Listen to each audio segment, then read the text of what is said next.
Woohoo! And good morning. You're listening to Conservative Cat on Cities 92.9, the news and talk Bloomington Normal. So, do appreciate you being here this morning. I want to get to a couple of things locally here, and then we're going to get into some state news. An Illinois bill has just been introduced to try to protect the homeless from fines and penalties. And of course, this bill is facing backlash from law enforcement agencies. So we're going to get to that bill here in just a second. I also want to get to Tim Walz. He hasn't really learned anything from 2024. Okay, he's demanding more wokeness, more DEI, and more illegal immigration, which is just insane to me. All of this is deeply unpopular. DEI is deeply unpopular with the American people. Illegal immigration, deeply unpopular with the American people. This whole trans men in women's sport, like men in women's sports, is deeply unpopular. So we're going to get to that. And then we're also going to get to Elon Musk. This is the first time I've ever seen Doge. Now, me being me, right? I'm on X. They're releasing their data on X daily, right? And they drop it in the form of like a tweet or a small social media post. And I love that. But like, this is the first time Elon Musk has dropped very disturbing data on mass social security fraud committed by non-citizens, and it's consumable. And what do I mean by that? It means, this has been Doge's problem. They haven't been able to get it to the masses with the work that they're doing and explain the work that they're doing and how that's so important. So we are going to get to that here this morning. And then I do want to chat a little bit about these election results, okay? The local election results. If you missed yesterday's show, the recap, okay, is available. It's archived on YouTube, Facebook, Twitter, and Rumble. You guys can go find it. It's also available the election show is also available on YouTube as well. So I want to get to Democrats and how they now completely run the Normal Township. So you can expect future tax increases, okay, because Crystal Abel is a radical socialist. She's self-proclaimed as a socialist, by the way, so you can expect your taxes to go up. The Democrats all completely run the Normal Township, and Crystal Abel is the town supervisor. Chris Coos was reelected with only 3,914 votes. So that was a closer race. It really was. And Kathleen Lorenz got really close. And I don't think that would have been possible had not Kimberly Harris been in the race and taken those votes away from Chris Coos. I think that the people who voted for Kimberly Harris probably would have voted for Chris Coos over Kimberly Harris. And Chris lucked out. He had enough votes. So, and I don't understand why people voted for Chris Coos. Like, this alone should shock you to your core, and your stomach should drop when I tell you that Chris Coos was endorsed by Dick Durbin. Dick Durbin, of course, we know, is pictured with Gabriel Calixto, the suspected murderer, stabber of Emma Schaefer of Springfield. And he was pictured with this guy, Gabriel Calixto, and former victim of his, not Emma Schaefer, but the victim of his who he kidnapped, Katie. She accused Dick Durbin of helping Gabriel Calixto get out of jail early. She said that I think that he had very powerful people working on his behalf to get out of jail. So he kidnapped her. He got it pled down, only served a couple of years for unlawful restraint. I mean, this guy took her to a motel room, had a noose, threatened to hurt her, and like, this is the type of guy Dick Durbin is, and this is the guy who endorsed your normal mayor. Okay, so I don't understand why people would vote for Chris Coos, especially considering he lied straight to your face. This should have lost him the election. This video where he's out there at the NAACP candidate forum, and he was asked about why this business was denied entry, essentially, into the town, an electric scooter business. And he was asked about that, and he goes, well, electric scooters aren't banned. Well, the Town of Normal website says they're not permitted anywhere. So what do you mean, Chris? Are you lying to people? Like, that alone should have gotten him elected. But anyways, it's hard to get elected when you have all in democracy. Okay, all in democracy challenge going on ISU's campus. Okay, we know the former Illinois GOP House candidate Desi Anderson, who lost to State Representative Sharon Chung. By the way, Sharon Chung, who compromises your clean drinking water, the Muhammad Aquifer. She voted for that, by the way. Sharon Chung, the Muhammad Aquifer and the carbon sequestration, right, to do the carbon sequestration under the Muhammad Aquifer. She voted for Senate Bill 1289. And Desi Anderson, like I said, don't know why we keep electing these people, but really what I think it's weaponized on campus, okay? Weaponized votes. They're weaponizing student data. And she's urging the U.S. Department, Desi Anderson, to investigate these Midwestern colleges, Wisconsin. Why do you think the Wisconsin Supreme Court justice won? Okay, I really don't think that the left, people like Sharon Chung, I think that there is a silent majority who didn't show up, by the way, to go vote. Okay, they don't have their voices be heard in elections because they're just sick of the system, and I get that, and I sympathize with you, but you have to show up. The voter turnout wasn't as bad as I thought it was going to be. It was like 25% or something like that, which usually it bounces around 20%. In consolidated elections, but like that's still really low, right? 25% voter turnout. But Desi Anderson, she's asking the Department of Education here to investigate the Midwestern colleges because of this all-in democracy challenge. Okay, so quote, I legally cannot have access to the date of births of students, okay, as a candidate, and I can't get the mailing address. That's all protected under federal law, the Family Education Rights and Privacy Act, FERPA. So it makes it very challenging when you're running in a district with tons of college students, okay, to make voter contact. And when the Democrats have that data, so in these forms, in the form of non-government organizations, they funnel that data.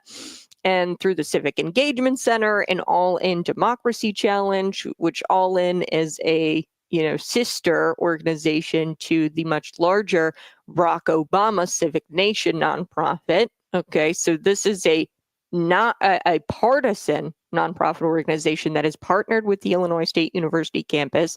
They have unlimited funding because they can just tax you into oblivion. This is the public university, okay? And they're going to put out the civic engagement. They're going to get out the vote, and they're going to get out the vote with this partisan nonprofit All In Democracy Challenge. It is a behemoth to try to go up against anybody in the town of Normal, like, because ISU is there. Okay. Bloomington had a chance. Okay. This is why I believe Dan Brady managed to secure the win. I really do, because Cody Hendricks and Dan Brady, Bloomington, ISU is in Normal, and most of the voter base there is in Normal. So I do think that had something to do with it, with Chris Cuso. This is a complaint that was filed with the DOE, and it demands the federal agency enforce FERPA, which is this federal law that, hey, Illinois State University, you can't be funneling data to these nonprofit organizations, specifically nonprofit organizations that are not they are partisan. They are tied to the Barack Obama foundations. So this is a nationwide issue. They've got over 1,000 universities, okay, participating in this All-In Democracy Challenge. And in Illinois alone, you have 44 of them participating, 44 universities. So this is all been happening since 2016. U.S. Representative Darren LaHood, he said this on social media: universities in Illinois and across the nation should not be sharing student private data without their consent. Now it has been reported that universities have done so to help left-leaning organizations target turnout and turn out students to vote for Democratic candidates. That's the bottom line here. The All-In Democracy Challenge, the civic engagement learning thing, that is all Democrat operated, and they've got unlimited financial means to get out the vote. Okay. And when you're a small candidate, a local candidate like a Chad Burke, like a Desi Anderson, you're not going to be able to go up against the university and this all-in campus democracy challenge. You won't be able to do that. Illinois State was named the 2024 all-in most engaged campus for college voting by the All-In Campus Democracy Challenge. Okay, so this this should, and I'm not the only one taking issue with this. There's a current student at Illinois State University. He said he was shocked to find out that his personal data was being shared online without his explicit, or his personal data was being shared to these nonprofit organizations. Sorry. This personal data was being shared to these nonprofits, these Democrat nonprofits, and he was shocked to find out that his data was shared without his explicit consent for voter engagement efforts. Okay. They're giving out cell phone numbers. They're giving out addresses. Okay. And then they cross-reference that with the voter rolls.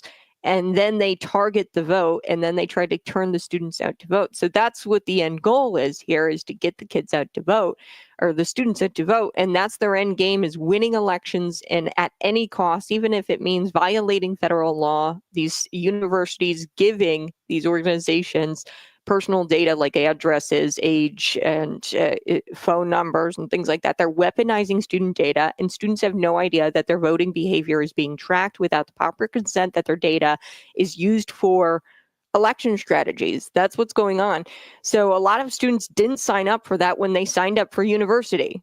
Okay. And it's very hard to combat that. And when you look at how Crystal Abel, town supervisor, there was tabling going on ISU's campus, okay? It shouldn't shock you that Chad Burke lost, okay? It shouldn't shock you that Chris Coos won, okay? Now, I do want to get to, I don't think I told you guys this. I wanted to bring this to you guys. Hayworth, the write-in candidate, Eric Moore, won that race. So write-in candidate won that race. Now here in Lincoln, we had only like one contested election on our ballot.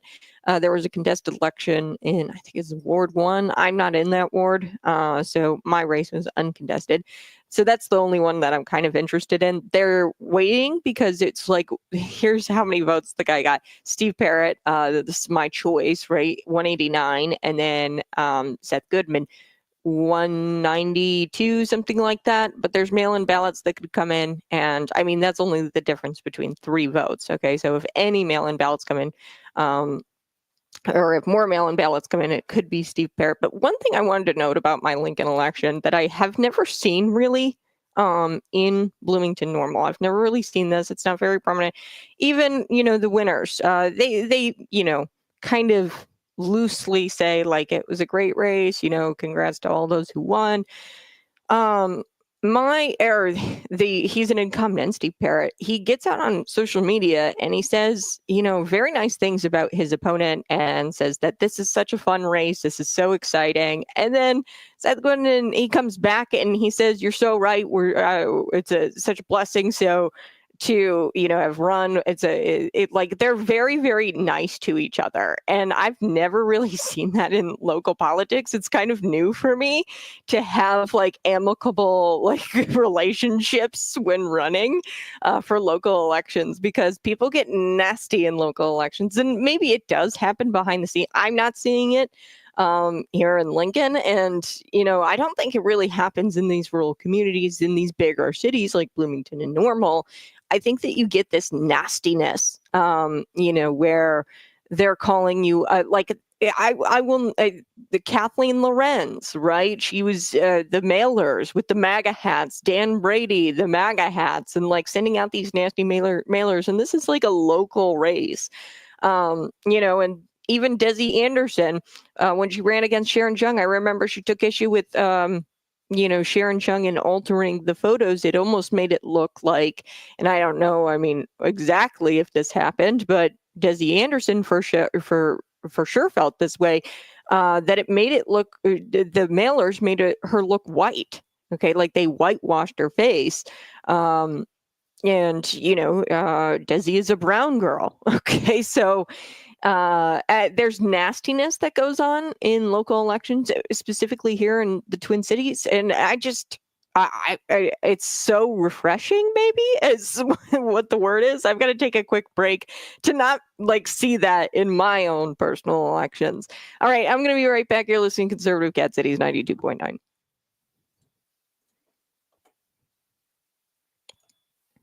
Good morning. appreciate you being here. Go ahead, smash that like button and share this out with your friends. Subscribe to the channel. I'm back to black coffee today. I have been using like this little cold foam on top, but I don't know. I'm back to my black coffee this morning. Do you like your coffee black or with cream and sugar? Throw it in the comment section. All right, when we come back, we are going to be talking a little bit about Tim Walz not learning any lessons from the 2024 race. We are also going to be talking about an Illinois bill that stops fines and criminal charges for homeless people who are using public property or doing what's called self-sustaining activities. Okay, so this bill is opposed by law enforcement. Obviously, there's some backlash. State Representative John Cabello, who is a law enforcement officer, and he's also a Republican, said Democrats are trying to make Illinois more like California and even worse than California. Okay, so we're going to be talking a little bit about that. The Illinois Sheriff's Association is opposed to this. Now, a lot of law enforcement agents and the Illinois Sheriff's Association, or a lot of law enforcement officers, they take issue with the language in the bill, which is extremely broad. It talks about life-sustaining. So if you're on public property, using public property or doing life-sustaining activities, it's opposed. This bill is opposed by law enforcement.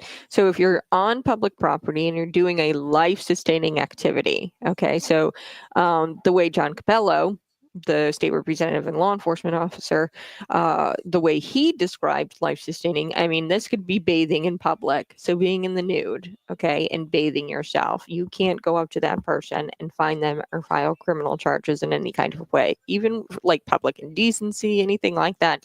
You can't do that to a homeless person if they're doing life-sustaining activities. And this life-sustaining thing, relieving yourself in public, okay, that's life-sustaining. You have to pee, right? Now, if you are a homeless person, you whip out your genitals and start urinating, that is public indecency. You can't charge them with that. You can't penalize them for that because it's life-sustaining.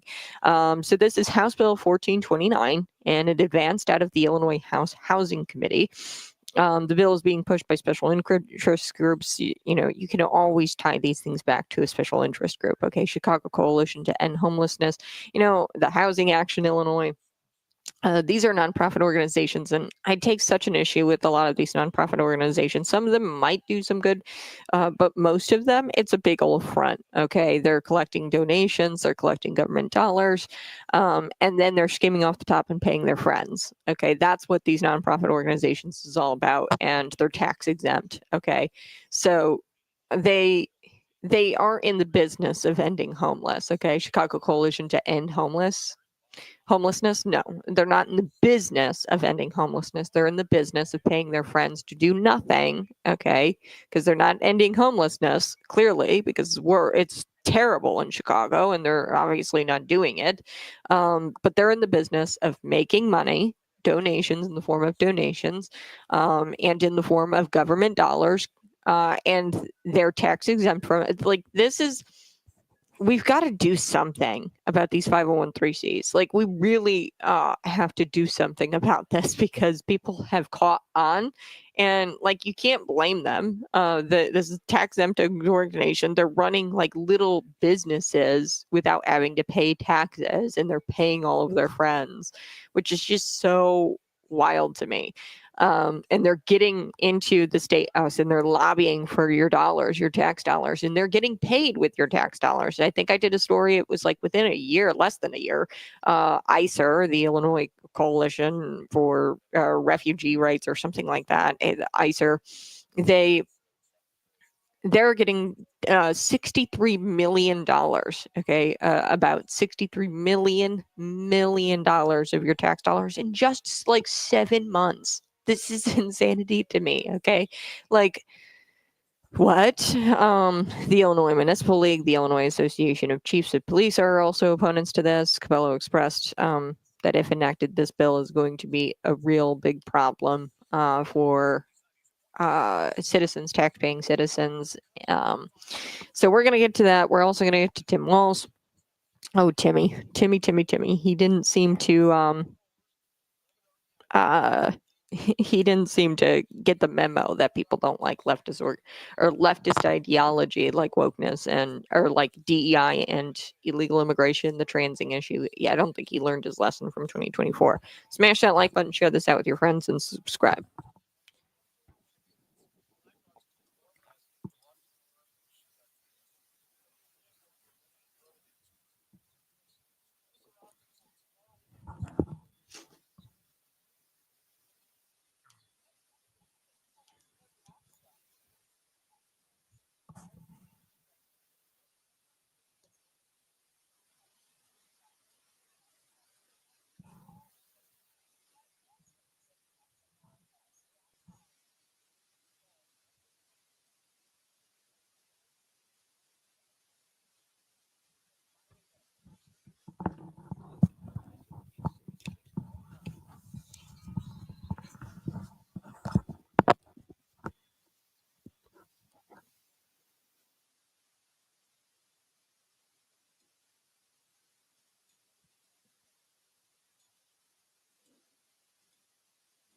Whoa, whoa, whoa. Hey, good morning. You're listening to Conservative Cat on Cities 92.9, the news and talk Bloomington normalized. So do appreciate you tuning in this morning as we went over some of these results. So your new council is May 1st. They're going to be very, most of your council in Bloomington is going to be very extreme leftist. Molly Ward, Jenna Kearns, Abby Scott, Cody Hendricks, and John Dannenberger. Now, I don't know why to continue for Jenny Kearns, Cody. It's going to. It boggles my mind. Like this whole public safety board. Remember, I told you about that. This is where there's officer misconduct, and you take it to the police, and you don't agree with the police's decision. So then it goes to the public safety board, and this happened in Bloomington, right? I think this was Bloomington. Yeah, I think this is in Bloomington with the Public Safety Board, and they want kids on the Public Safety Board. Okay, and this is ridiculous. And they fought like hell to keep kids on the board. And like the people came up at the meeting, and they were like, "Hey, can we change this? The Public Safety Board." I think this is Bloomington. I'm pretty sure it's Bloomington. It might be at the McLean County government level. I'll double check on that, but we'll come back to that. We're going to circle back on that. The Public Safety Board, at the end of the day, what they want is kids on this board to review the officer misconduct cases. And you've got extreme leftists on the board, on the McLean County board, and on the council, Bloomington City Council. Now, who are going to be like your more conservative voting, and not even conservative? I'm just going to say people who don't vote on emotion and they vote with logic. Okay. I would say Sheila Montney, Kent Lee, Mike Straza will probably join them, so they're in the minority here, and maybe Michael Mosley will join them. So we'll have to see if Dan Brady can clean up the water. That's probably going to be priority number one, addressing the long-term solution to that. It seems like Dan Brady, at least through candidate forums, it seems like he wants to get to the root cause, okay, and to fix this permanently and not fly by the seam of your pants, right, and trying to piece it all together now that the water's bad, okay, where they're, treating the water all of a sudden with the PAC solution, like the powdered activated carbon, and they're putting all of these filters online, and it's costing the city a lot of money. And Dan Brady has pointed that out, that, hey, this is costing a ton of money because we didn't focus on the broader issue, which is the infrastructure of the lakes. And he talked about dredging the lakes, which would make the lakes deeper, I think. I'm not a lake expert or a water expert by any means, but I would think that, you need wells of some kind. You need to transition off of this lake source water. I think that it's dated. It's a dated method of getting water, and I think that we could look into getting something different, right? So yeah, those are your council members: Sheila Montney, Kent Lee, Michael Mosley, Mike Straza, and then you've got the extreme leftist John Dannenberger, Cody Hendricks, Abby Scott, Jenna Kern, and Molly Ward. All right, I want to get to this Illinois bill to stop fines or criminal charges for homeless people using public property or doing life-sustaining activities. Okay, so you can't file charges or fine homeless people who are doing, quote, life-sustaining activities. This bill is opposed by law enforcement groups. State Representative John Cabello, Republican, and he's a law enforcement officer, he said that Democrats are trying to make Illinois more like California and even worse than California. Okay, so you're going to start seeing what and hearing here in the state of Illinois about what they're doing over in California, where people are defecating in the streets. There's going to be homeless camps all over. We already have a taste of that in Bloomington. I saw them the other day. They've got grills out there, and they've got trash cans, and they're like living life in this tent city, which is just insanity to me. Now, Cabello, like the Illinois Sheriff's Association, they take issue with the whole life-sustaining language in the bill. I do too, because this really could mean anything. So according to the Center Square, this is what John Cabello says, bathing in public could necessarily be, it could be life-sustaining, right? Bathing in public, this is public nudity, relieving yourself in public, so public urination, right? That's a life-sustaining activity. So this is very broad, and it's broad on purpose. This is House Bill 1429, and it's advanced now out of committee, and it's being pushed by special interest groups. And, I find it so funny, some of these special interest groups' names. Chicago Coalition to End Homelessness. Well, they're not really doing a great job of ending homelessness, are they? Because homelessness is rampant in Chicago. And really, these nonprofit organizations who say that they're all in it for, the ICER, the illegal immigrants, okay? There's tons of illegal immigrants out there, and they're not doing anything to legalize them, right? And to get them citizenship in this country, because they're still illegal, and they're not doing really a good job of legalizing citizens. And I see illegal immigrants all the time, panhandling, right? And they're not doing a great job, ICER, of getting these people even housed, but they're collecting in just a short period of time. ICER, this nonprofit organization, it's like the Coalition for Refugee Rights or whatever. They got $63 million from the government, from the Illinois Department of Human Services. They got that from them in just a period of 7 months, which is insane to me. So they're not in the business of ending homelessness, this special interest group that's pushing this bill.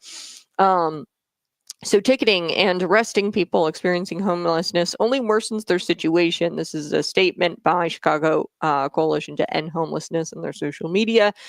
The Illinois Municipal League, Illinois Illinois Association of Chiefs of Police, they're opponents to this. And look, this is just a small stepping stone. The way the left works, they chip away at your rights, okay? Your rights end where mine begin, homeless people. Okay, so the private property, okay, this is where they're going to go. This bill, from what I can tell, it's mainly about public property. They talk about public property, but it's not super explicit, and John Cabello takes issue with the language as well. What about private property? If somebody comes up onto my private property and starts urinating, right, and doing a life-sustaining activity, whatever the heck that is, if they start doing it on the private property, you're going to have people, not calling the police, but taking matters into their own hands. So homeless individuals, this is what Cabello says, and he deals with this all the time as a law enforcement officer, right? He says it's a mental illness. People don't understand what they're doing.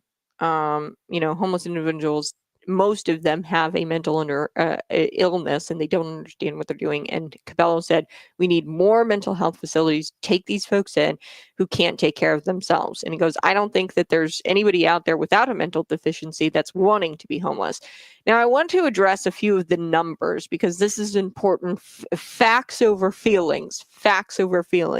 Governor J.B. Pritzker launched a Home Illinois initiative. That's what it's called. And it was $118 million. And he was supposed to support the unhoused populations. This is called Home Illinois.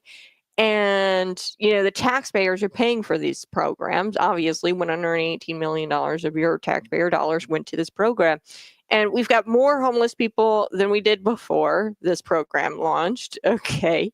This goes to show you this is and this $118 million going to organizations like Chicago Coalition to End Homelessness, like Housing Illinois or whatever, House Illinois Action, or There's all kinds of nonprofits that this money is going to, and they're obviously not addressing this. Okay, so the taxpayers, they're paying so that way they don't have to see homeless camps like this. Okay, the mayor of Chicago, Brandon Johnson, he proposed in his 2025 budget, it has a $195.6 million dedicated to homeless services. That's a 21% increase from the previous years of $161 million. Okay, we're throwing all this money at the problem of homelessness, but it's getting worse, which tells me that the money you're throwing at these people, they're not using it to end homelessness. They're using it to pay themselves. Gosh darn it. Like, come on, open up your eyes. Or in 2021, over $1 billion, that's with a B, in federal emergency rental assistance funds were awarded to Illinois. This is at a federal level under Joe Biden's administration, providing rental assistance, housing support. Like, the problem isn't money. Okay, the problem isn't money. I've at a state level, city level, at a federal level, we've got all kinds of money thrown at this problem. We're still not fixing it. Why? Because we're trying to house these individuals who can't take care of themselves, and they just wind up coming back to homelessness. So what we need, as John Covello had said, would be the facilities. So these folks that can't take care of themselves don't end up back out onto the street. They all have most of them have mental deficiencies, and they need to bring back mental institutions. All right, I got to take a quick break. You're listening to Conservative Cat Cities 92.9.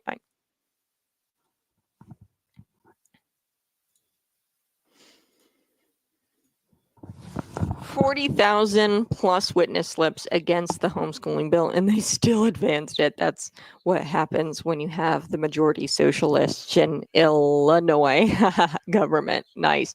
I actually am going to play that. I think that would be a great clip to play today. The homeless bill. I haven't talked, or the homeschooling bill. I haven't talked so much about that just because it just fires me up. And I know that yesterday I ruffled some feathers when I talked about pulling your kids out of public school, and the reason why people voted for this 1% sales tax for the school's facility tax or whatever. The reason why is because parents feel guilty that they're sending their kids to essentially a prison. And I think it's really funny because somebody actually, reached out to me and they were like, Kat, it's so hilarious that you say this. And I didn't know this at the time, right? One of the normal schools, they actually, I think it was NCHS or normal community, maybe one of the normal schools, they actually were designed, the school was designed by an architect who designed prisons. And this individual, he says, it's so kind of funny that you say this because it's ironic that you say this because it's like they do kind of look like prisons, the schools. Look at the food, look at the buses. It all kind of resembles prison, and they go there for 8 hours a day. They're destroying families, they're destroying communities. It's not normal. Don't normalize an entire family, right? And you're going to work, and I get that. An entire family, though, separating. Mom goes to work, dad goes to work, kids go to school, and they're all separated from each other for 8 hours a day.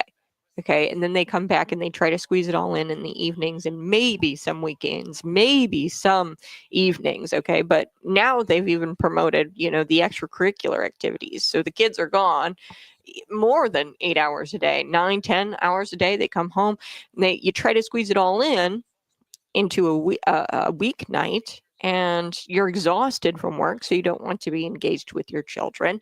Strong families create strong communities, and when you don't have strong families, you don't have strong communities, and then you wind up with issues like homelessness. You wind up with things like public safety issues. So yeah, this is an attack, HB 2827. I'm going to play some of this here for you. This is the committee. I'll play some of this. This is on State Representative Adam Niemerg's page if you guys are interested. All of them are homeschooled. Good. Yes. I have several grandchildren and all of them are homeschooled. Yeah. And I understand the economy is tough. I'm not going to, And people are going to say, you're privileged, you're privileged, you're privileged. No, you're just not being smart with your money. You got to look at your finances and you got to make it work, okay? Because these are your kids we're talking about, okay? And you're sending them away for 8 hours a day away from you to be indoctrinated with beliefs that aren't of your family and with values that aren't and you wonder why when your kids get to college, they hate you. You wonder why they come home and they don't like your ideology, or they don't like your values, and you wonder why you have such an issue with your child at home. It's because they are constantly being brought up in values that aren't reflective of your own. Okay, so when they come home and you guys are bickering, you guys are yelling at each other, there's a reason why. It's because your values don't align. When your values align, you're not going to have these big fights. Public school, I'm sorry, but it is not an option anymore. Okay, it's just not. We're gonna get to the homeschooling bill.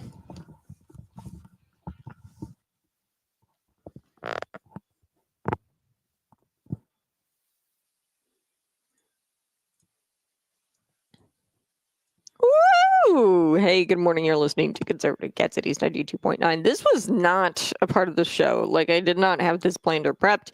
But somebody in the comment section, they said, hey, 40,000 plus witness slips against this homeschooling bill, and they still advanced it. That's what happens when you have a majority of socialists in Illinois. I like how he spells Illinois. It's ILL-ANNOY.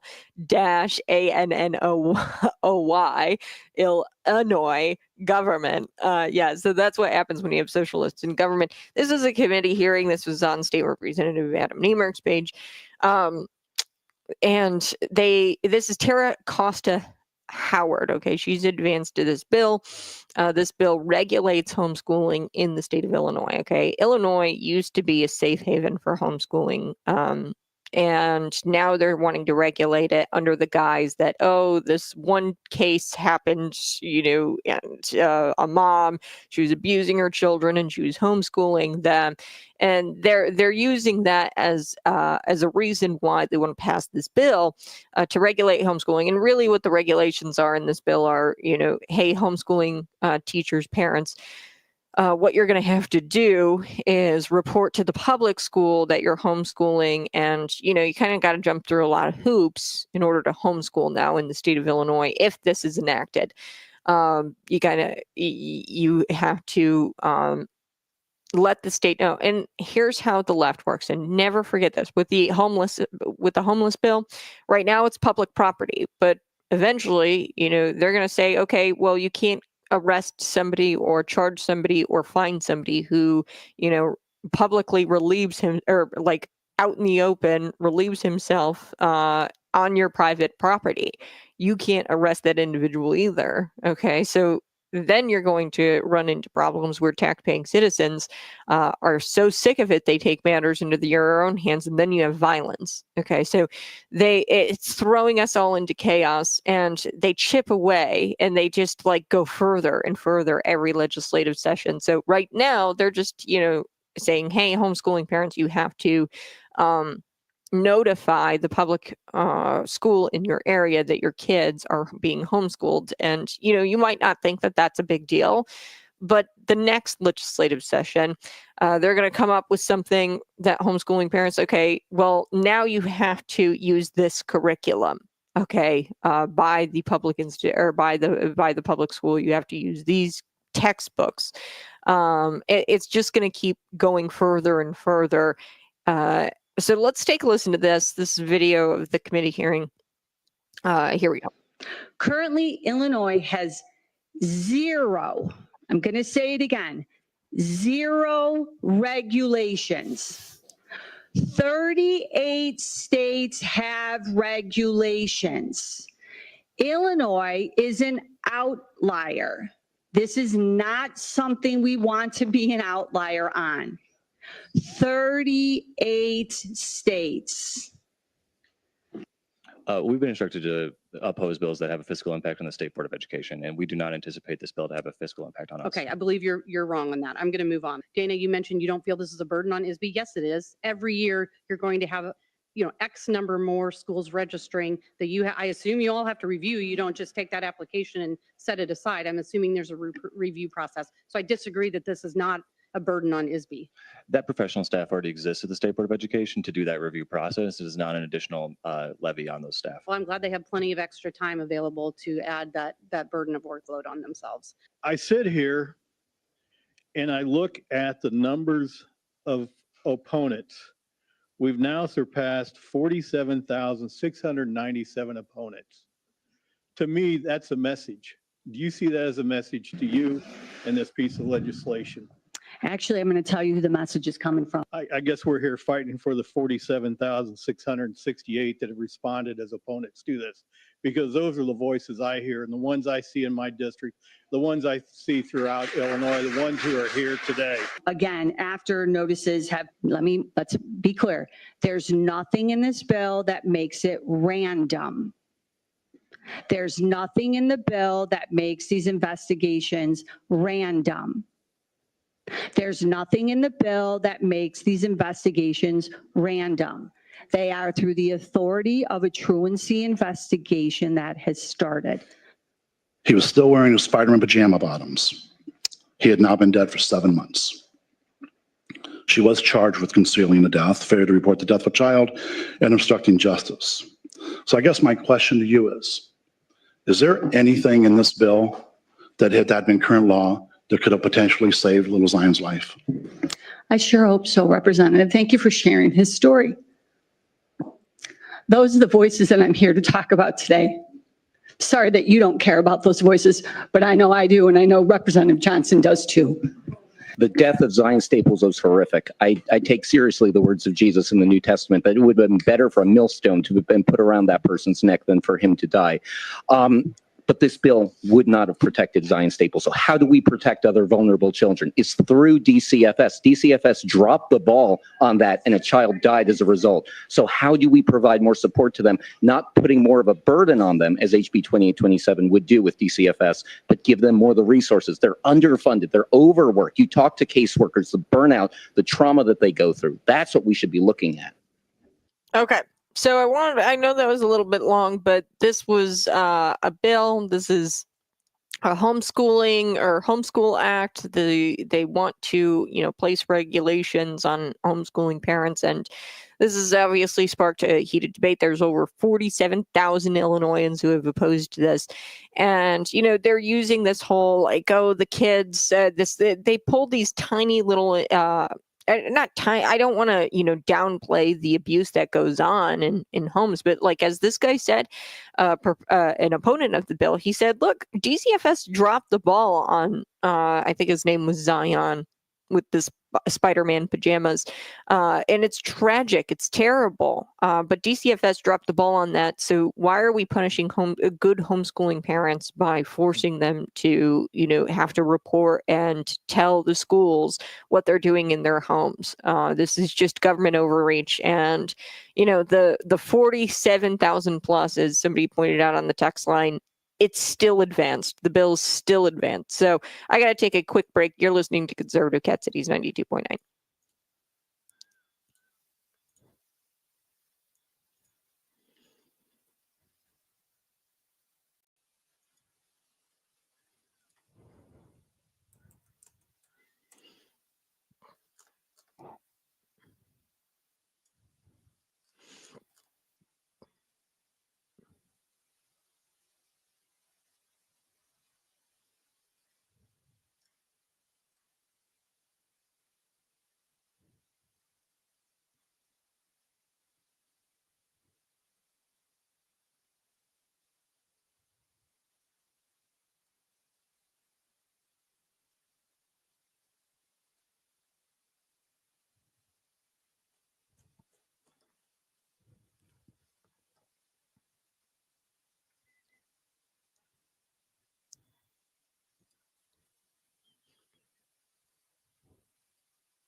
Woohoo! Hey, good morning. You're listening to Conservative Cat City's 92.9, the news and talk blue into normal. So I do appreciate you tuning in this morning. I do want to get to Tim Walz. Tim Walz.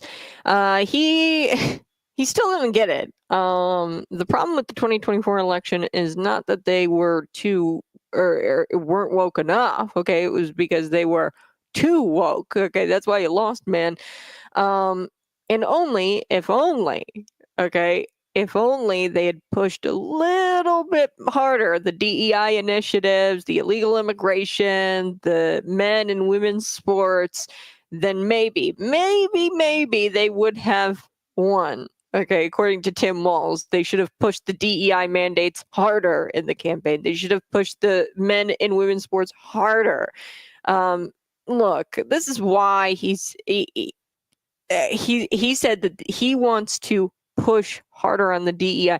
You need to check yourself before you wreck yourself, man. You can't triple down on this issue and push it harder than you have in the past. People aren't favorable to men and women's sports. This is an 80-20 issue. And what do I mean by 80-20 issue? It means 80% of the population agrees. We all agree on that men should not be in women's sports.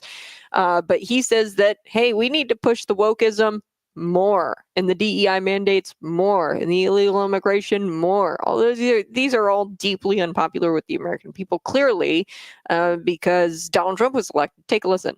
That our strength is our diversity. We've been talking about this for years as a country of immigrants, and we let them define the issue on immigration.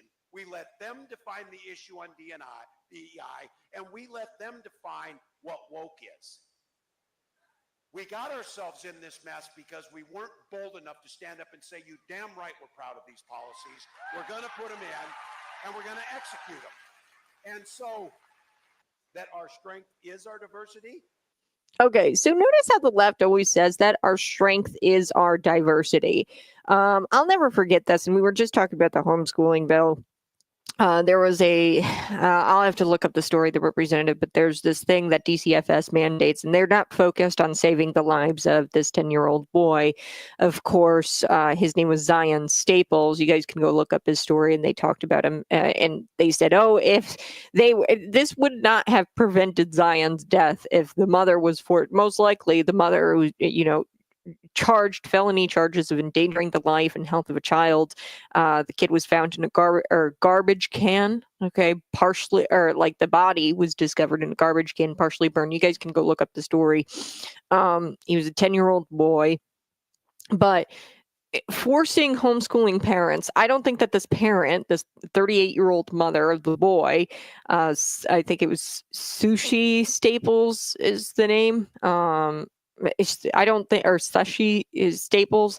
I don't think that she was going to report to her local public schools that she was homeschooling the child anyway. Okay, if this bill had been she wasn't going to do it anyway. Okay, if this bill gets passed, this is not going to do anything to prevent things like this happening to this 10-year-old boy. DCFS, like the opponent of the bill said in the homeschooling bill, he said, hey, it was DCFS who dropped the ball on that one. Now there's somebody in the State House, and I gotta look up her name, but there's a DCFS program. It's called a hair care plan. So you have to, as a foster parent, pay for via your tax dollars, okay, a hair care plan. So that's dreadlocks. And I mean, who knows? The kids are got to get their hair dyed and they want their hair dyed. You have to come up with a hair care plan as a foster parent, and the taxpayers have to pay for that. And I don't know about you, but my dad, my mom, they said, no, you're not dyeing your hair orange when you'll look stupid too. It's expensive, okay, to go dye your hair all these funky colors, okay, and what, I'm 12, like of course I want to go dye my hair orange because it sounds cool. Okay, so my mom and dad said, no, you're not doing that. Well, foster parents can't. This was because of a bill that had eventually become law, and Kimberly Lightford, that's her name, she had said something like, your hair is your strength. Okay. Now, it's so weird that the left says your diversity is your strength, your hair is your strength. Like, what is that teaching children about their self-worth? That your hair, what you wear, your shoes, all of these external factors about you are more important than what's on the inside. Okay. And, I think it's odd that the left always says this. This is like a doctrine. And this proves that this is a religion. That whatever the left follows, a wokeology or whatever, I don't know what you call it.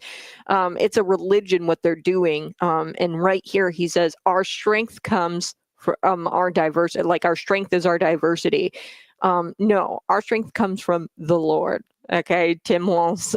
Your strength doesn't come from your hair. All right, it comes from the Lord. And this just proves that they are following their own religion. Okay, and that this is a cult and it's a sect. So I'm going to come back. We're going to talk about Tim Walz. The Democrat Party. They barely got a fraction of the support. They have record low approval ratings right now, but they are saying they're not radical enough. Okay, so it's the whole it's not me, it's you excuse. Okay, that's what they're doing here, and like that's what they're saying. They're saying it's not you, or it's not me, it's you. That's what they're saying to the American people. It's you. You're not woke enough, and we need to double down, triple down on this. I'm going to be right back. You're listening to Conservative Cat Cities 92.9. Find me on YouTube, Facebook, Twitter, and Rumble. I'll be right back.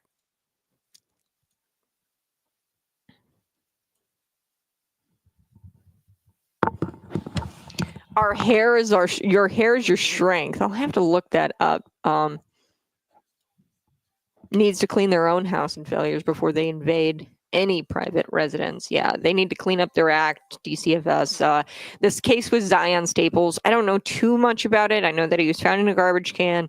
I don't know the whole story, but I can tell you right now, this mother and the family, right, that ultimately was charged with felony endangerment of a child, endangering the health of a child, and was found guilty of these charges. I guarantee you, just because the bill or an Illinois law says that you have to report your child's whereabouts to the public school, I don't think that was going to prevent any kind of tragedy happening to this 10-year-old boy. Really, the people at DCFS should have not dropped the ball on this. Okay, they were known to DCFS, and they dropped the ball in this instance, and now they're trying to use Zion Staples and never let a good tragedy go to waste. Right, that's what the left does. So, yeah, that is just insanity to try to claim that regulating homeschooling parents is going to prevent tragedies like this from happening. What's going to prevent tragedies like this from happening is DCFS getting their crap together. Okay, as you're saying, I'm not as nice about it, and getting their house cleaned up before they start invading private residences. How many public school kids couldn't read? Yeah. Oh man, I haven't looked at the numbers really lately. I think it's like 30% or something can read at grade level. It's insane. I'm going to be right back. You're listening to Conservative Cat.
Welcome to the Conservative Cat Show. I so do appreciate you being here this morning. 7:05 a.m. Man, crazy weather. I hope that I think it's going to be nice today. Yeah, it's going to be nice today. Man, I don't usually get freaked out by storms. I'm going to just be honest with you. I'm the type of person that says, "Yee, let's get in the back of the truck and let's watch this tornado." I'm one of those gals. I was a little scared yesterday. It hit Lincoln a little bit hard. We had and no tornado, okay, which was just it kind of sad, when you don't get to see. Like, I'm cool with the tornado as long as it's not ripping through a community. I've seen them before in like the fields. I grew up in rural America. I mean, we saw them all the time growing up, ripping through the field, and they tend to go into these gullies. So Eaton, there is a little gully I think they sit on because these straight line winds get them so hard every year. Last year, I actually watched a surveillance video of a semi truck going perpendicular. Okay, the straight line wind speed took this semi truck trailer and put it perpendicular. So the straight line wind speeds were insane yesterday. No tornadoes from what I could tell. I don't think a tornado touched down here, but the Arby's down the road, they had like roof damage. Eaton, they had roof damage. So you guys can go check that out on our social media. We posted some pictures. But yeah, it hit us pretty hard. And I usually don't get freaked out by storms, but the hail, okay, that was what that freaked me out. It was the pea-size hail. And it just like went on for, I don't know, a few minutes. And I usually don't get freaked out by storms. I'm usually pretty calm in the storms, and I'm one of those people who looks for the clouds in the skies. Read Revelation. Jesus is coming back, and he's going to appear through the clouds. That's what Revelation says. And every time it's a cloudy day, I'm like, all right, rapture ready. I'm ready to go. Right? And I'm like looking for Jesus in the clouds. So I actually like cloudy days and stormy days. I'm wondering if, if there's going to be stormy day when we're all raptured, right? I don't mind storms. I actually kind of like them. But they can be very, very damaging and destroy communities. Okay, so this is a wake-up call, like, hey, be safe. We're providing you severe weather coverage here at Cities 92.9. We're your severe weather center, brought to you by Midwest Equipment. Generac generators. They're going to keep your power on with Generac generators. We provide you those updates so you can stay safe, where you know where the storm is at. Okay, don't be irresponsible. Know what's going on. These straight line wind speeds can take down trees falling down on houses. You don't want to be caught out in the storm. And we provide you social media updates and helpful tips on how to stay safe through the storm. So we are going to get to a lot today in the 7 o'clock hour. I want to get to Elon Musk talking about the Social Security fraud. And I'm going to be honest with you, Doge has not really been that great at providing the data. I see the data because I'm on X, okay, and they post the data and they post, what they're gutting, and it's easy for me to consume because I'm a part of it, right? But like the masses, getting the message out about what Doge is doing has been really hard for Elon Musk and his team, and now they're finally getting this data, this disturbing data, to the masses, and I'm going to get to that here in just a second, where non-citizens have been committing Social Security fraud. And they've got the data, and it's going to shock you. It's going to blow your mind. So we're going to get to that. Before I took the break, in the 6 o'clock hour, we talked about Tim Walz, and he says, our strength comes from diversity, not the Lord. This goes to show you that this is a religion. They say our strength comes from our diversity. It shouldn't shock you that, Kimberly Lightford, and this was a bill, you guys can go check it out. It's law now. House Bill 5097. This was a hair care plan. DCFS is more concerned about, kids' hair and what it looks like rather than, protecting kids like Zion Staples, who they're using as the poster child here, a 10-year-old boy who was found in a garbage can. All thanks to DCFS dropping the ball, by the way, not because, we didn't have legislation and regulations on homeschooling parents. That's not the reason why Zion Staples ended up in a garbage can, by the way. And it just bothers me that they're never let a good crisis go to waste, that the Democrats are kings at that. And they found this this body story, this kid being in a garbage can, this tragic story, and they're using this as the reason why they need to pass regulations on homeschooling parents. And it's sick. It's disgusting. It's so unethical that they're using this boy's tragic death to push regulation on homeschooling parents. Anyway, they're more focused on the hair care plans. That's why, the systemic failure of DCFS is why Zion died, and their focus on things that don't matter, like hair care plans. Okay, why don't we teach the kids how to read and write? Right? Why don't we do a a tutoring? Okay, teach kids how to read at grade level. Okay, why are we teaching them that their self-worth comes from their hair? So the reason why I brought that up is Kimberly Lightford. She says something similar on the Senate floor. She says, if a person says, don't cut my hair is my strength, you shouldn't cut the child's hair. They're trying to say that these external factors like your hair and your shoes are who you are, and that is your strength, and your strength comes from these external factors, and that is a screwed up ideology. It's going to create emotionally and mentally shallow children, and it's no wonder the kids have low self-esteem, low self-worth, because they're teaching the children in these public schools, largely, that their strength is their diversity. And that's what Tim Walz said. He goes, our strength is our diversity. So in other words, the reason why the Democrat Party barely has a fraction of support and its record low approval ratings is that they're not radical enough. So Tim Walz, he called for to double down, and I think he's going to be running in 2028. He's out there campaigning already, Tim Walz, and he says, our diversity is our strength. So he's calling for more DEI mandates, more wokeness, and the left is never going to get it. Okay, they live in an alternate universe. They are a part of a cult. I'm going to be honest with you. In the last several years, the Democrat Party has gone so far left, even classic liberals are becoming conservative. This is why Donald Trump gained so many votes in these demographics that we didn't expect him, like the Hispanic, the young people. And they lost these traditional demographics that they used to get.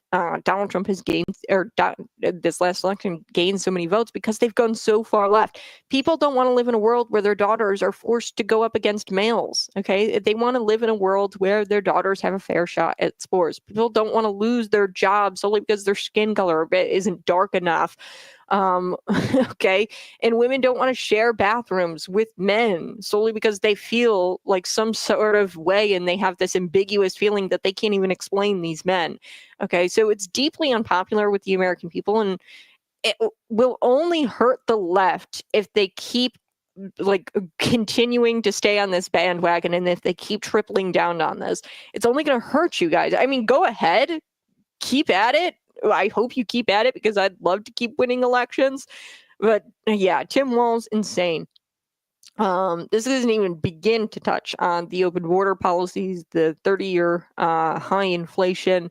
The left is wrong on every single issue, and they don't address these issues that people actually care about: the high inflation, the open border policies, public safety, and they want to focus on DEI. They want to focus on these woke policies, the men, women's sports, and yeah, they're never going to win. Okay, so I want to get to, they're never going to win again if they keep tripling down on this. They just won't.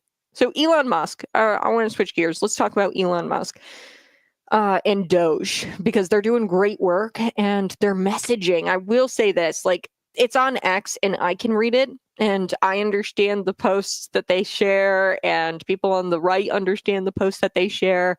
But the left and the media, I repeat myself, they are handed the ammo on X. They take these X posts out of context, and then they start to say things like, oh, Social Security, Medicaid, they're going away. All of these social services are going away. To the Americans in the middle, Elon and Doge, they haven't really worked on getting this message out to the masses of what Doge is doing and how it's going to benefit them. They haven't been great on getting that message out. I understand what they're cutting. You probably do, because you're a listener of the Conservative Cat Show, and you're ahead of everybody else when it comes to the news. You get it here first, right? And you're you're ahead of everybody else in middle America, but middle America, just moderates who aren't plugged in and tuned in, they don't understand. And sometimes this looks reckless. Sometimes it looks cruel, like the cuts to Social Security, the cuts to Medicaid, and they don't really understand. And one of the problems of cutting the size of government is we need to cut the size of government, but not like that, and that's what the middle America might begin to say. Although everybody is for, I think it was like 20%, 80% of people are like for cutting the government, okay, and making it smaller, and government employee layoffs, they're for that. But when you talk about Social Security, these big cuts to Social Security, people get a little uncomfortable, and they're like, not like that. So at this weekend's town hall, now this was from the weekend, Elon was there, and I found this, and it's a little bit long, this video, but we're going to play it. Elon has landed on a way to explain Doge's work in a way that the average American worker can understand and say, hey, dude, that's messed up. Social Security fraud is messed up. Let's talk about Social Security, non-citizens using Social Security.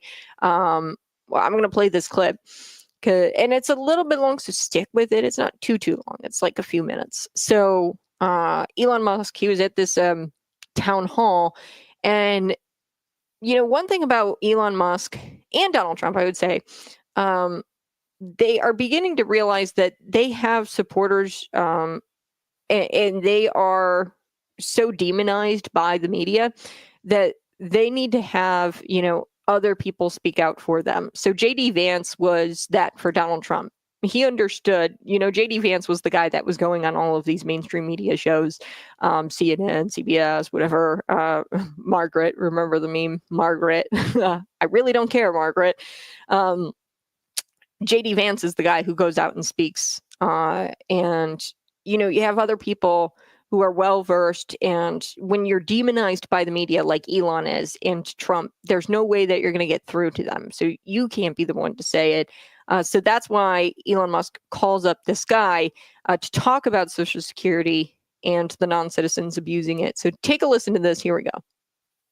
Antonio Gracias to the stage. I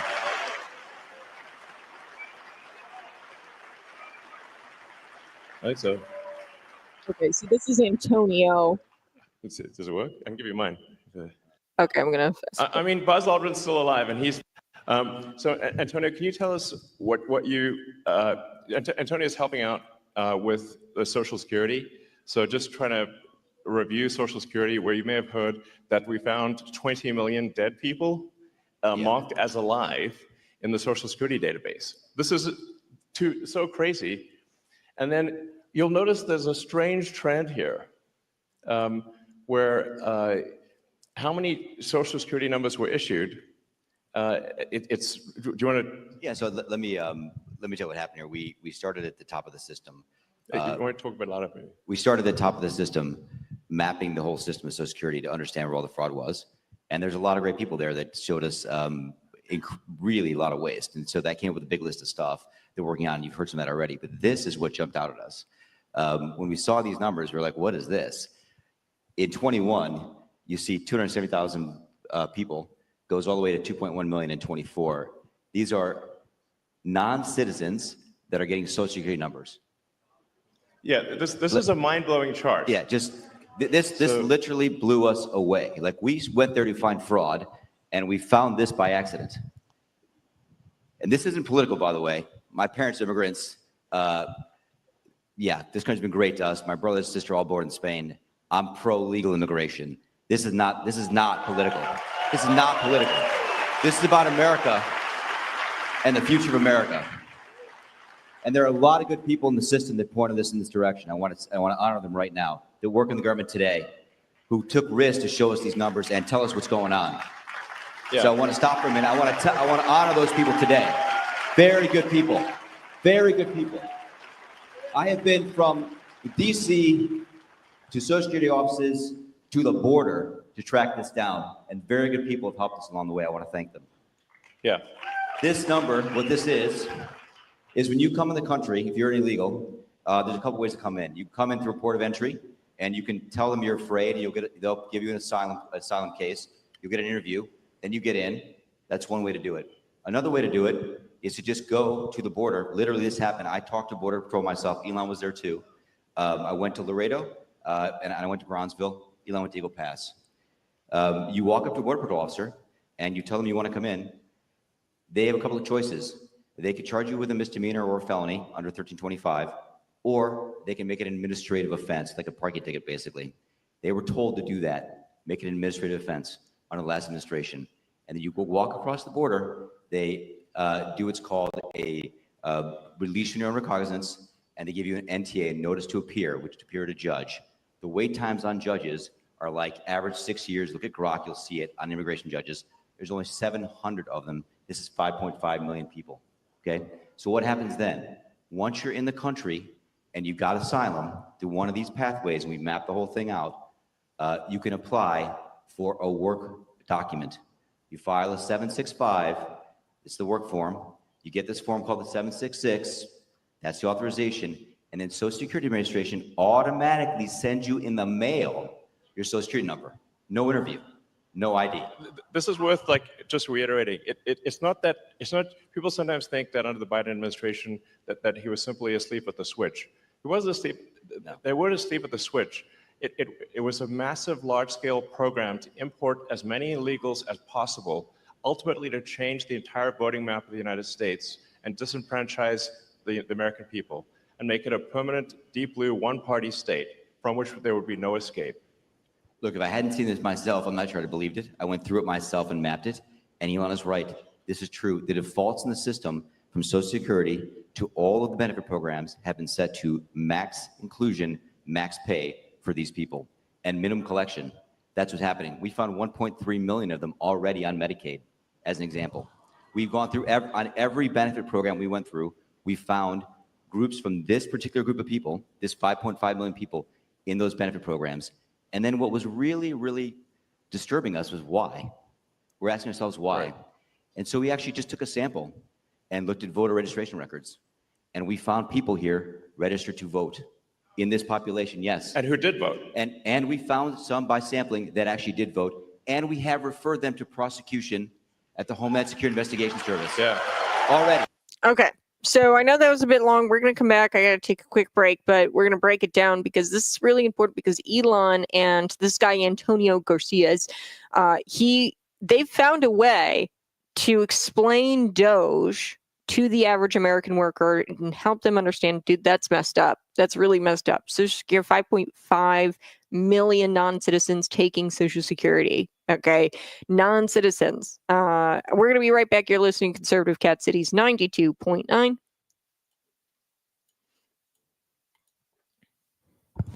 Okay, so it was a little bit long, but I wanted, okay, congratulations, Muskrat, you lost the Wisconsin Supreme Court. Okay, like I said, I'm not too worried about losing the Supreme Court. Elon Musk said it was going to determine the destiny of the country, and I really don't think that the GOP can't come back from it.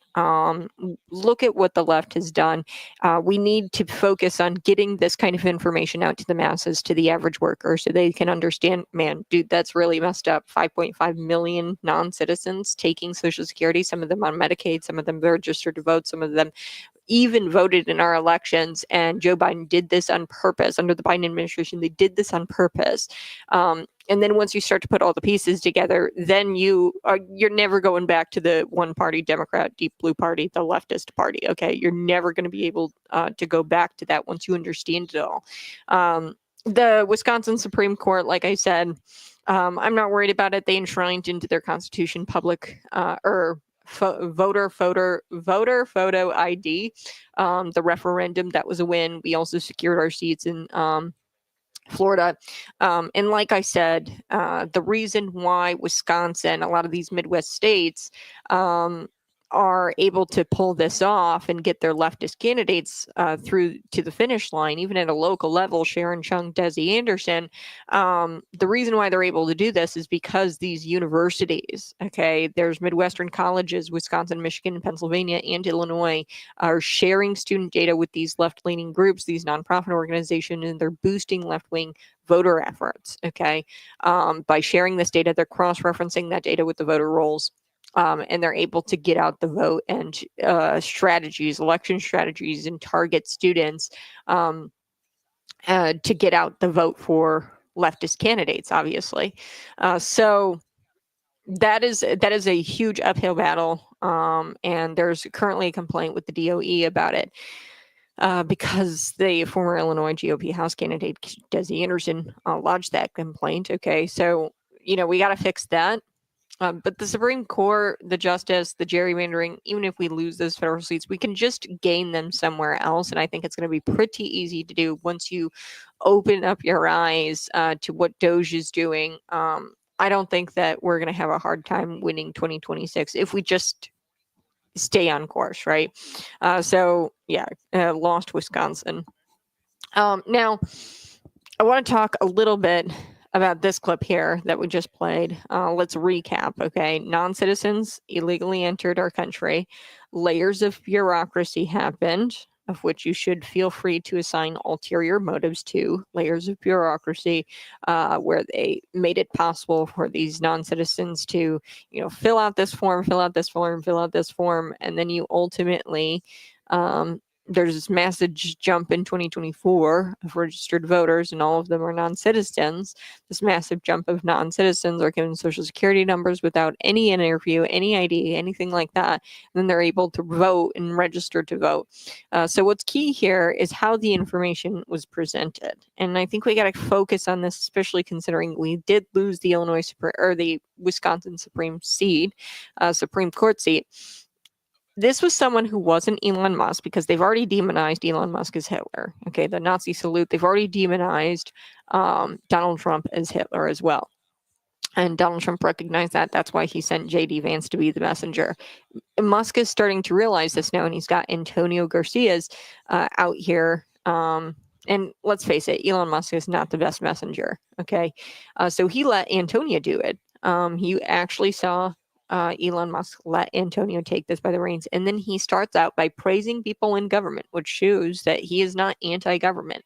I am not anti-government. I am pro-good government, right? Pro-good government and fiscally responsible government.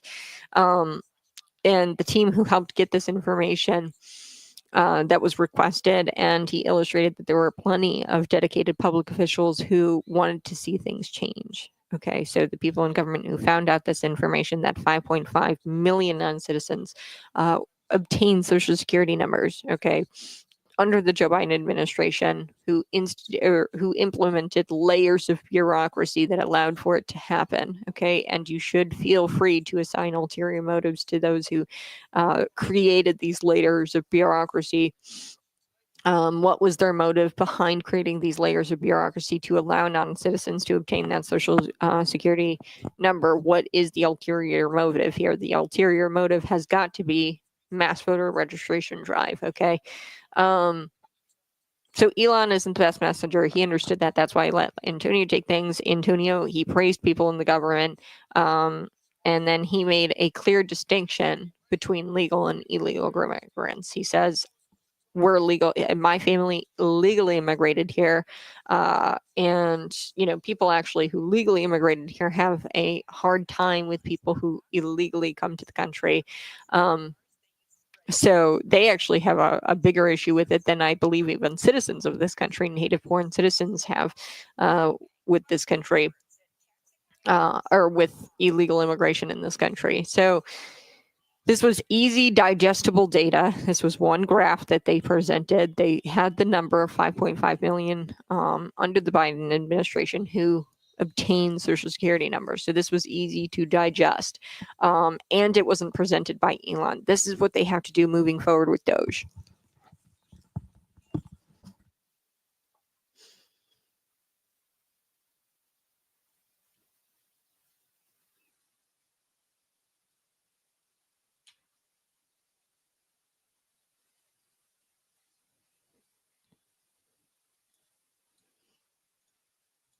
Woo! Hey, good morning. You're listening to Conservative Cat on Cities 92.9, the news and talk Bloomington Normal. Before we take the break, I want to recap what was in that video. It was a little bit long, but it was so important because one, it's how the information was presented. That's a really important part of this, but also the information that was presented. So the information that was presented by Antonio Garcia and Elon Musk at this town hall over the weekend. What did we find out? Recap: non-citizens illegally entered the country. Layers of bureaucracy happened, of which you should feel free to assign ulterior motives to that. Why did they, have all of these layers of bureaucracy happen for these non-citizens to obtain social security numbers and then ultimately to vote in our elections and to register to vote in our elections? Okay, there's this massive jump in 2024 of non-citizens who obtain social security numbers. Okay, there's this huge jump, 5.5 million non-citizens obtained social security numbers. They were given social security numbers without even an interview. Okay, non-citizens who were not citizens of this country. There's a massive jump there. And like I said, this is key. This is how the information is presented. Okay, it's all about how the information was presented. It's a big deal. How the information is presented, because Elon Musk is not the best messenger. Why? Because the left has demonized him, and he's also, not the best communicator, I would say. He's on the spectrum. You've got to be, if you're like that smart, right? And he comes across not clear. Okay, so he had somebody else do it, and his name is Antonio Garcia, and he's leading up Doge with a few others. And he praised, actually, Antonio praised the people in government. So that's key too, is the way he presented this information. I don't hate government. I'm pro good government. He and his team worked on getting this information, the 5.5 non-citizens who were, given social security numbers without an interview, even an ID or an ID, no citizenship, right? They were given social security numbers. They're collecting they're going to collect benefits like Medicaid, other, government services. They have a social security number, and then they can go register to vote, and they can even vote in some cases. As you heard in the video, they found that out, that there were non-citizens of that 5.95 million who voted in this election, the 2024 election. Garcia, he praised the people in government. He praised the team. He praised dedicated public officials, and they are out there, dedicated public officials who want to see things change. And he drew a clear distinction between legal and illegal immigrants, because he talked about his own family, how he was, an immigrant, but they came here to this country legally. His family immigrated here legally. And I actually find that people who came to the country legally and obtained citizenship, they take bigger issue with illegal immigration than those who are native-born citizens, right? But the data here was presented in a very digestible way. They had like a graph, and they showed the jump here of 5.5 million non-citizens obtaining those social security numbers. And they made it crystal clear. So unless you're a hardcore leftist, or you work for one of these non-government organizations funded by progressive billionaires organizing against Elon Musk, you can see why this is A, wrong. 5.5 million non-citizens obtaining a social security number. B, you can see why this is a major problem. And C, you can see why this needs to be fixed, and you won't be voting leftists and voting the people like Joe Biden back in. Okay, even in 2026 and 2028. That's why I'm not so worried about the Wisconsin Supreme Court. Everybody's, like, Kat, I think you're wrong about that. You should be worried. I'm really not, because we also had a win in Wisconsin where they enshrined into the Constitution there this voter photo ID, where you have to present a photo ID and you have to be a legal citizen to vote in our federal elections. And I'm not too worried, because I think that they're beginning to understand, Elon Musk is beginning to understand that he can't be the one to present this information, what Doge is doing. It's got to be the Antonios. It's got to be, these types of people. And Brett Baer, he actually did a special, and I want to get to this. He had a segment with the entire Doge team, and this was long overdue.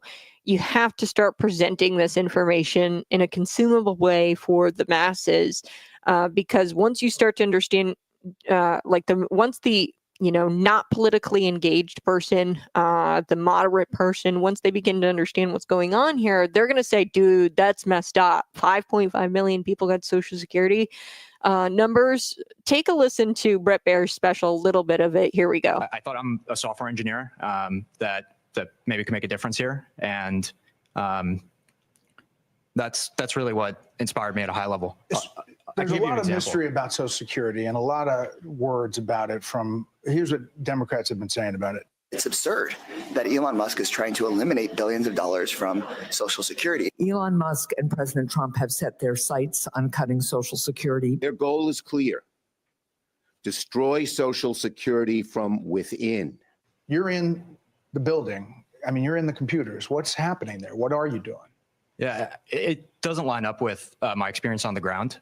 And I'll say the two improvements that we're trying to make to Social Security are helping people that legitimately get benefits, protect them from fraud that they experience every day on a routine basis, and also make the experience better. And I'll give you one example is at Social Security, one of the first things we learned is that they get phone calls every day of people trying to change direct deposit information.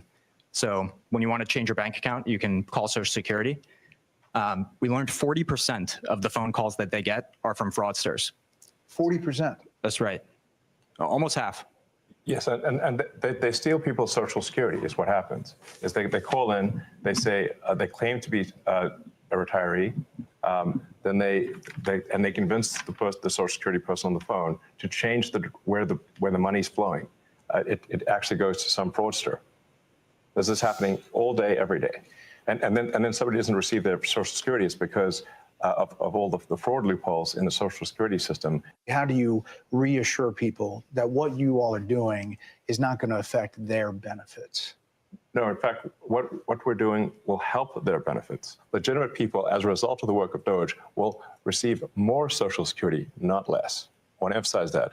As a result of the work of DOGE, legitimate recipients of Social Security will receive more money, not less money. All right. I want to emphasize that point and let the record show that I said this, and it will be proven out to be true. Let's check back on this in the future. So Washington Post, the Social Security Administration. Okay, so there you have it. Now we need Congress to, do their jobs and do something about all of this new information that's being presented. And we need reform, right? And that's Congress stepping in and doing their job. And anytime they want to get started, that would be great. All right, I got to take a quick break. We're going to be right back. There is a fencing player or fencer. I don't know. I'm not into fencing, but she's a woman and she's into fencing. And there have been national efforts to try to make gender a thing again. But some people don't like that. And not everybody has seemed to gotten the memo that there are two genders again in 2025 after Donald Trump became president. This fencing player had no choice but to forfeit. She's a woman because she was forced on. I want to get to that story here in just a little bit. You're listening to Conservative Cat Cities 92.9.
Woo! Hey, good morning. You're listening to Conservative Cat Cities 92.9, the News and Talk Bloomington Normal. Man, we've talked about so much this morning. If you missed the first hour, we talked about this homeschooling bill. It had 47,000 plus opponents on it, and it's still advanced.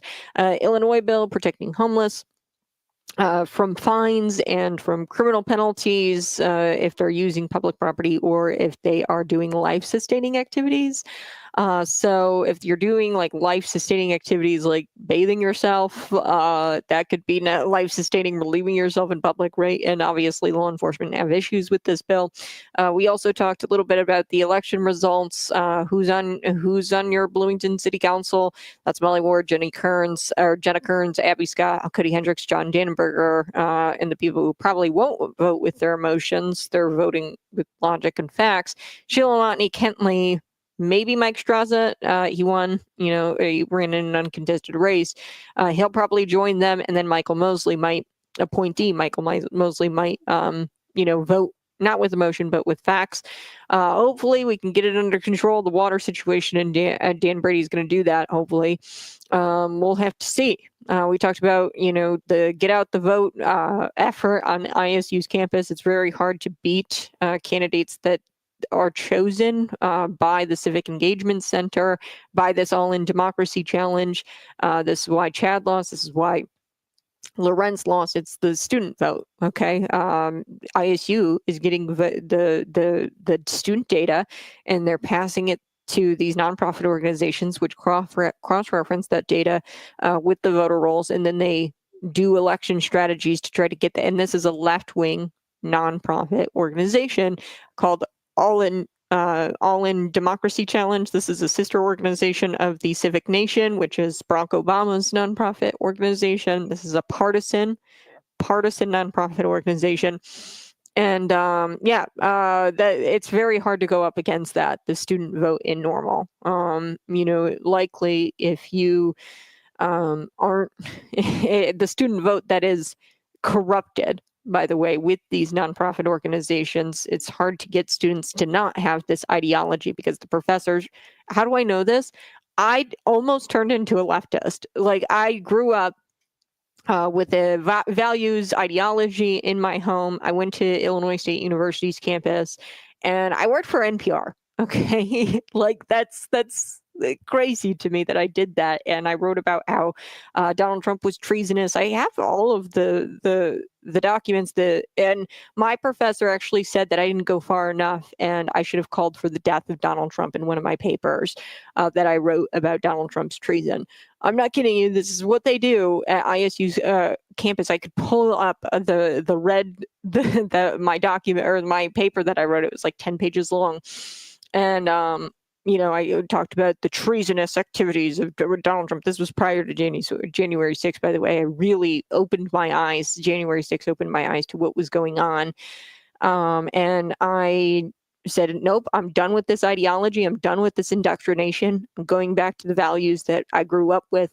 And I'm not going to let these people corrupt my soul. Okay, so it's really hard for kids on campus to not have their souls corrupted and not have their ideology swayed by these professors and by I'm sorry, but it just is. And I lived it, and that's how I know. And these left-wing organizations are corrupting these kids into believing that they should vote for left-wing candidates over right-wing candidates. And we're not even talking left-wing, right-wing. Like Chris Coos or Kathleen Lorenz is not somebody on the right, right? This is just a different candidate than Chris Coos. Chris Coos has been there since 2003. He's been there like nearly as long as I've been alive. And, they're convincing kids not to vote for change. They convinced kids not to vote for Chris Coos, although Chris Coos is banning electric scooters, something that would definitely help kids on campus get around. And I don't understand why you wouldn't vote for Kathleen Lorenz. She's pro-business, but whatever. It happened. So Chris Coos, Kathleen Lorenz, she lost narrowly. I wouldn't say it was like a blowout or anything like that. So, and Chad Burke lost to, Crystal Label. And you can see on campus, they were tabling Get Out the Vote event for Crystal Label on campus. So it's very hard to go up against that, what's going on campus. Anyway, I want to get to this fencing player. I got to take a quick break, but this is, hitting national headlines. She forfeited, and she said, look, I'm not going up against a dude.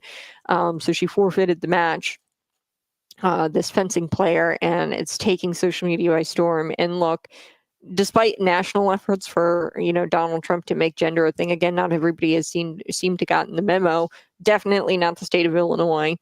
And this fencing player had no choice but to forfeit her match after receiving a black card for refusing to compete against a man. Redmond Sullivan's female opponent was expelled from USA fencing event at the University of Maryland over the weekend. Okay, so Sullivan fenced for the men's team at Wagner College last season before switching to the women's team this season. So she received a black card. So she was punished because she refused to compete against a man, and she forfeited the match. So we can almost be certain that this man failed when he was competing at the man against his own biological sex. Okay. And despite whatever he claims deep down inside, it's unjust to allow him to compete against female athletes who are dedicated and have devoted their lives to the sport. He has a biological advantage over this female opponent. So we're going to get back to that here in just a second. You're listening to Conservative Cat Cities 92.9.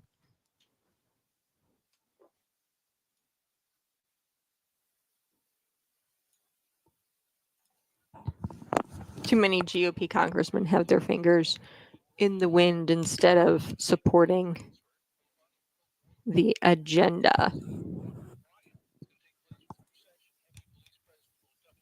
The GOP needs to counter all the leftist dribble. I thought during campaign they were on the offense. Sadly, they've snatched defeat from the jaws of victory.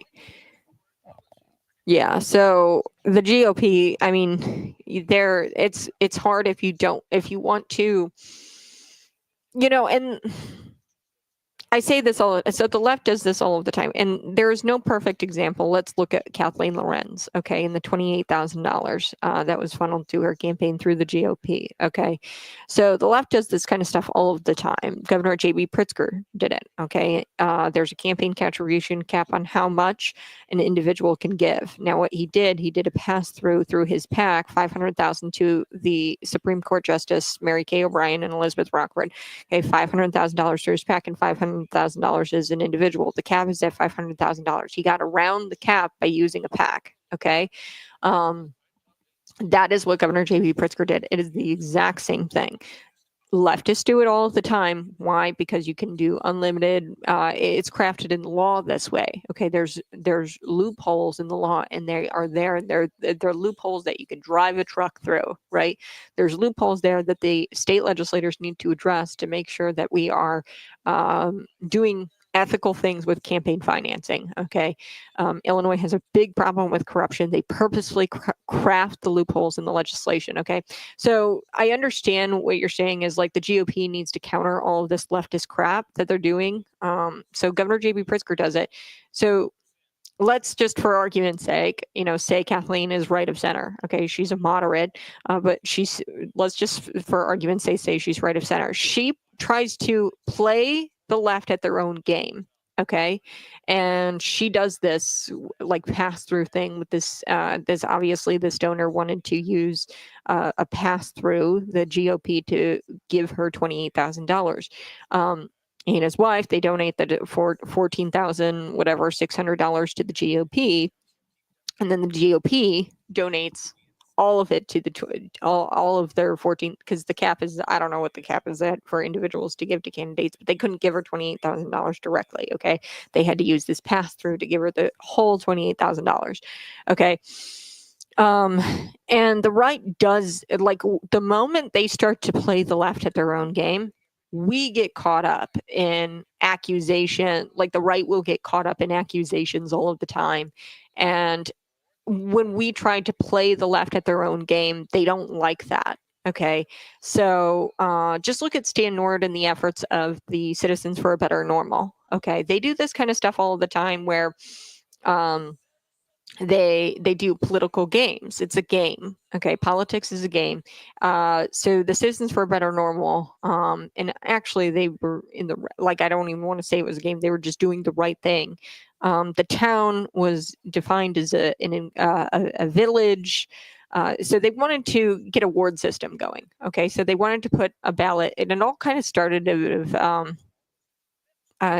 where they wanted to get like a ward system like Bloomington has, where your representative is forced to live and you don't have an at-large council. Okay, so they wanted to get the question on the ballot: shall the town be divided up into districts? Or a ward system, and they wanted to get that on the ballot, that question.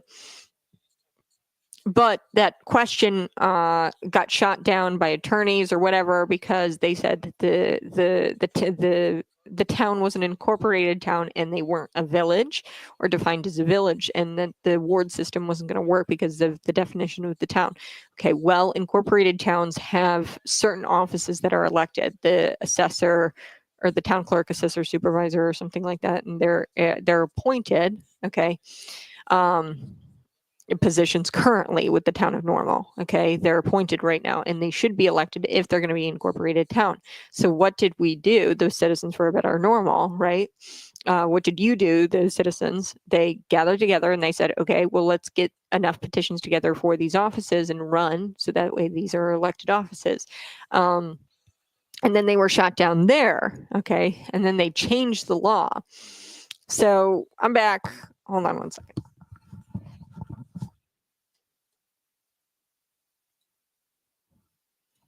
Hey, good morning. You're listening to Conservative Cat Cities 92.9 News and Talk, Bloomington Normal. You're listening to Conservative Cat. I do want to talk a little bit about this fencing player. Okay, we can almost be certain that this guy failed at life. No, failed at his sport because he couldn't compete against the biological sex, his own biological sex. So he switched over to the women's team. Okay, and this is despite women working so hard. And it's actually biblical. We actually learned about it. I'm in a Bible study on Wednesday nights. We actually learned about this, which is really interesting. The Bible talks about this, where women are the weaker vessel. And that means in strength, not in spirit, right? But they are the weaker vessel physically. Okay, and it talks about that in 1 Peter. And the left, they don't recognize that there is a biological difference. Why? Because the left is anti-Bible. The religion that they are following is anti-Bible. That is, they are anti-Christianity. That's literally what this is. And we talked about it earlier. Diversity is our strength. That is quite literally playing on the words of Christianity. They're trying to meme Christianity, and they're with their own religion, or they're trying to circumvent, I guess, Christianity with their own religion and create their own like separatist cult. Okay, with this leftist ideology. So this whole men and women sports thing, it is anti-biblical, and they're doing it on purpose because it's anti-biblical and they don't like the Bible. Okay, that's what this is really all about. Despite splitting up the sport based on sex to be fair and it's moral, like we said, fair and moral, it's out of the Bible, and divide people. The left think that divide these people up for the sake of fairness, female and male, divide them for the sake of fairness. The left thinks it's compassionate to let this nonsense continue where men are in women's sports. And so much so that they expel women for forfeiting a match. This fence player, she was expelled from the sport because she forfeited this match and she refused to fence a guy, or to fence with a guy. So the fact that, condemning this insanity is controversial tells you all you really need to know about the left. It's insane. It's incomprehensible. You cannot change the fact that men, every single organ in their body has DNA and consists of the male DNA. Okay, you can't change that no matter how hard you try. Okay, nonetheless, the mandate from the American people, but despite the mandate from the American people to change this and to recognize that there are two genders again, there's a mandate that Donald Trump had. Hey, I ran on this to, recognize there's two sexes. There's a mandate from the American people to keep the genders separate. The culture war is not over. Clearly, they expelled this poor woman because she forfeited the match. So I got to take a quick, or actually I got to go. That's the end of the show. Man, it just sneaks up on you so fast. Find me on YouTube, Facebook, Twitter, and Rumble. Exclusive content there, and you're going to want to subscribe. And tomorrow morning, we'll be back bright and early, 6 a.m. Bye-bye. Love you. Hey, good morning. You're listening to Conservative Cat. Yes, before, it kind of got into the fencing story, I was telling you a little bit about the town of Normal, and I like this comment here where the GOP, they need to counter.